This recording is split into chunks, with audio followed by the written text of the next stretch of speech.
Although the Phoenicians shared a common language, religion, and ancestry, they were never united under a single kingdom. Instead, their world was defined by independent city-states, each perched along the coastline, each with its own government, and each fiercely protective of its autonomy. From Byblos in the north to Tyre and Sidon in the south, Phoenicia was a patchwork of urban centers. These cities had their own kings, known by the Semitic title MLK, and powerful councils, often composed of wealthy merchant families. Rule wasn't just about royal blood, it was also about commercial influence. In a society built on trade, merchants held real power, shaping politics through wealth and seafaring networks. Political unity was rare. At times, city-states collaborated on trade or military defense, but more often, they competed for access to ports, for influence in foreign courts, and for dominance in overseas colonies. Tyre and Sidon, for example, were often rivals, each claiming supremacy along the coast. Yet despite their fragmentation, these cities shared a deep cultural bond. They worshipped the same gods, used the same alphabet, and followed similar rituals in temples and markets. A merchant from Arwad could find his way in Byblos. A priest from Sidon would recognize the sacred fire in a Tyrian shrine. In this balance of independence and cultural unity, the Phoenician world found its shape not through conquest, but through connection. Like the coastline they lived on, it was a civilization of separate stones, held together by shared waves. Within each Phoenician city-state, power centered on a single figure, the king, or MLK, a ruler who combined both political and religious authority. He governed not only by decree, but also by divine duty, often serving as high priest in rituals to the city's patron god. A king presided over civic life, negotiating trade agreements, overseeing temple construction, and commanding military defenses. But unlike the pharaohs of Egypt or the emperors of Mesopotamia, Phoenician kings shared power not with other royals, but with the merchant elite. In a society built on trade, it was wealth, not conquest, that sustained political legitimacy. Royal succession was typically hereditary, passed from father to son. But in times of instability, succession could be disrupted. Merchant families might pressure a king to resign, or elevate a more cooperative candidate from within the royal house. In some cases, kingship was granted or removed by foreign empires. The Assyrians, in particular, frequently installed or approved Phoenician kings, rewarding loyalty with continued rule or punishing defiance by replacing the monarch. Even so, these kings often retained their ritual role in local temples and festivals, maintaining a sacred connection to the city's identity. This blend of royalty, commerce, and priesthood gave Phoenician kings a unique position. They were not absolute monarchs, nor mere figureheads. They were intermediaries between gods and people, between cities and empires, between land and sea. Long before the Phoenicians became masters of the sea, one city had already carved its name into the foundations of ancient history.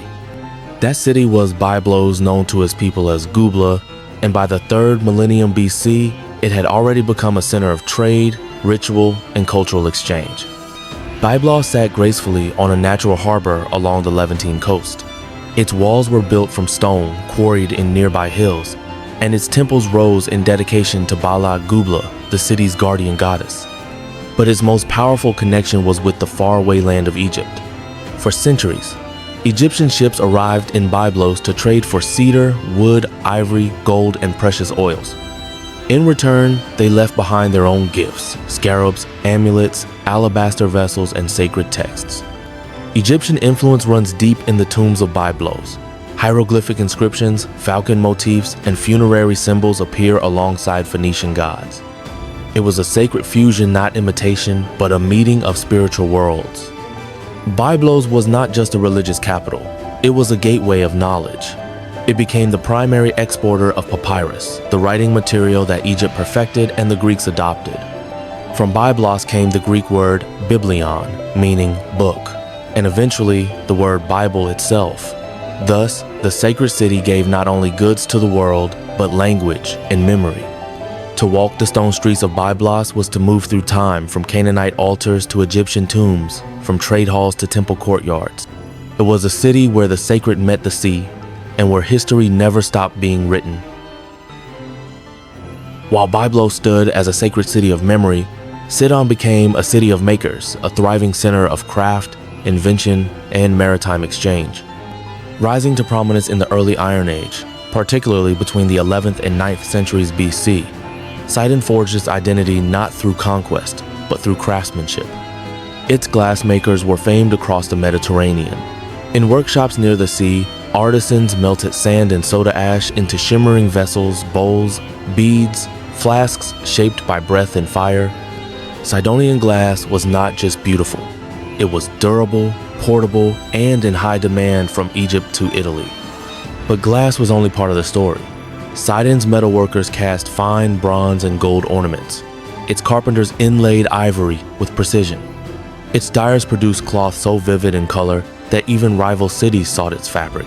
These were not just wares, they were symbols of a city that turned labor into prestige. Religiously, Sidon had its own shrines and protective deities, but its pantheon echoed those of Tyre and Byblos. Astarte, goddess of fertility and war, held special importance here, and rituals in her name filled the temples with incense, music, and chant. Yet, even in religion, Sidon left its mark decorating sacred sites with artistic details found nowhere else. Sidon was a place of movement and making, of spiritual rhythm and commercial energy. From its docks, goods flowed outward, but so did ideas, styles, and symbols. It was a city whose hands shaped the world and whose heart beat to the rhythm of the artisan's fire. Rising from the sea like a fortress of stone and cedar, Tyre was more than a city, it was a stronghold. Built on an island just off the Phoenician coast, Tyre possessed natural defenses that made it nearly impossible to conquer.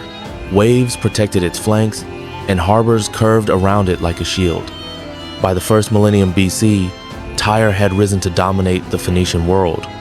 Its wealth came not just from trade, but from ambition. Tyre was the engine behind Phoenician colonization, sending ships westward to Cyprus, Malta, Sicily, and beyond. Most famously, it founded Carthage around 814 BC, a colony that would one day rival Rome. Wherever Tyre went, it planted temples, markets, and language, a seafaring empire without borders. Tyre's kings were bold and outward-facing. They negotiated with Assyrian rulers and paid tribute to avoid war, but also resisted when they could. During the siege by Babylon, Tyre held out for 13 years behind its walls, surviving by sea.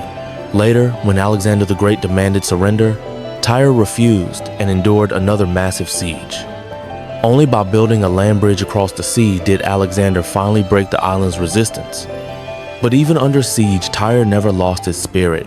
It remained a maritime powerhouse, known for its shipyards, engineers, and merchant fleets.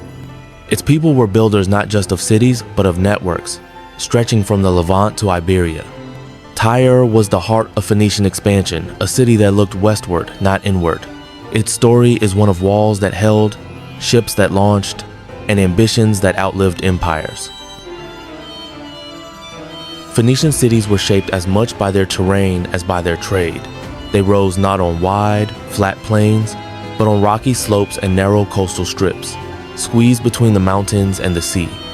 As a result, these cities were organic, not planned a mosaic of streets, temples, homes, and ports woven into the land itself. At the heart of most cities stood a temple complex, often raised above the rest, a spiritual and civic center dedicated to deities like Baal, Melkart, or Astarte. From these high places, stone-paved paths wound downward to bustling marketplaces where merchants sold textiles, glassware, incense, and bronze tools. The cities were enclosed by walls, not only for protection, but to mark sacred space and social order. Tyre, the maritime titan, was exceptional. Built partly on an island, it featured two harbors, one facing north, the Sidonian harbor, and the other south, the Egyptian harbor. This gave Tyre unmatched flexibility in trade and military maneuvering. Ships could arrive from both directions, and the city could resist siege from land or sea. The streets of Phoenician cities were narrow, uneven, and winding adapted to hills, cliffs, and coves. Unlike the gridded cities of later empires, Phoenician urban design was pragmatic, not monumental. Water cisterns were cut into rock, drainage channels ran under stone slabs, homes had flat roofs, small courtyards, and were often stacked along the slope. These were cities built to endure, not impress shaped by stone, sea, and centuries. They whispered a different kind of power, not imperial grandeur, but ingenuity, adaptability, and a deep understanding of the land they called home. Phoenicia was not a nation, it was a constellation. Each city shone on its own, independent and proud, separated by hills, harbors, and ambition. And while they spoke the same language and worshiped the same gods, Phoenician city-states were often rivals first, neighbors second. Tyre and Sidon, in particular, vied for dominance. Both were powerful ports. Both claimed prestigious lineages. And both sought to control trade routes to Cyprus, to Egypt, to the Western Mediterranean. They competed over colonies, merchants, and influence in foreign courts. When one city grew strong, the others took notice, sometimes with diplomacy, sometimes with suspicion. Yet rivalry did not mean war. Phoenician competition was commercial, not imperial. It played out on docks and shipping ledgers, not on battlefields. And at times, cities did cooperate, especially when faced with external threats or when managing joint trade expeditions. Temples might coordinate shared festivals. Kings might send joint embassies to Assyria or Babylon, but such unity was always temporary. There was no Phoenician League, no federal council, no shared army or political structure. Each city managed its own defenses, its own colonies, its own destiny. Cultural identity created connection, but political unity never followed. Still, the web between these cities was strong. Trade routes ran like lifelines along the coast. Families intermarried across harbors. Priests visited sister temples. In the face of larger empires, the cities may have stood alone, but they were never truly isolated. Phoenician unity was never enforced, but it was felt. It was a unity of memory, of ritual, of shared sea wind, not of kings or councils. Phoenician cities were powerful, but they were never alone. From the earliest days, the region drew the attention of larger empires, each seeking influence along the Mediterranean coast. First came the Egyptians, trading gifts for cedar and papyrus. Then the Hittites, the Assyrians, the Babylonians, and finally the Persians. Sometimes these powers intervened subtly with treaties, tributes, and titles. Other times, their influence arrived in force. Kings of Tyre or Sidon were required to send ships for imperial navies, pay tribute in silver and goods, or even host foreign governors. Assyrian kings recorded victories over Phoenician cities in stone, but these victories were often diplomatic, not destructive. The Babylonian siege of Tyre, lasting 13 years, was an exception, a drawn-out attempt to break Phoenician independence. Yet even then, Tyre survived. Later, under Persian rule, cities like Sidon retained their local kings, temples, and trade networks, so long as they supplied ships for imperial campaigns. Despite constant foreign pressure, most Phoenician cities retained autonomy in internal affairs. They managed their own temples, minted their own coinage, and governed through local councils and royal courts. Cultural life, language, religion, and urban customs remained Phoenician at the core. In many ways, the Phoenicians excelled at survival through diplomacy. They adapted without surrendering. Their cities became allies, tributaries, or vassals, but never entirely erased. Their power lay not in armies, but in networks, in knowledge of the sea, and in the ability to navigate empires without being consumed by them.